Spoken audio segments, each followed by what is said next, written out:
انا عارفه ان انتوا زهقتوا من كتر ما جربتوا الزلابيه وما بتنجحش معاكم، بس الطريقه دي حقيقي سهله قوي وناجحه قوي، ومن كتر سهولتها انتوا هتعملوها كل شويه وهتبقى هي المفضله بالنسبه لكم لو عايزين تاكلوا حاجه حلوه. والمكونات كلها موجوده في البيت ان شاء الله.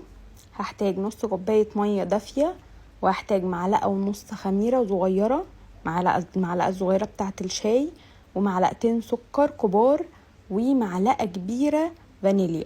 بجد لازم تحطوا الفانيليا، بتنقل طعم الزلابية والريحة وكل حاجة في حتة تانية وما تبينش خالص ريحة الخميرة. تمام.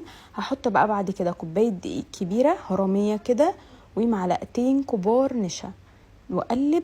واحط في اخر حاجة معلقتين زيت كبار، وهرجع اقلب تاني. وهو ده القوام اللي انا عايزاه. هسيبها بقى تختمر كده مدة ساعة، ساعة ونص، لحد كده ما يتضاعف حجمها، واطلع منها فقاعات الهواء.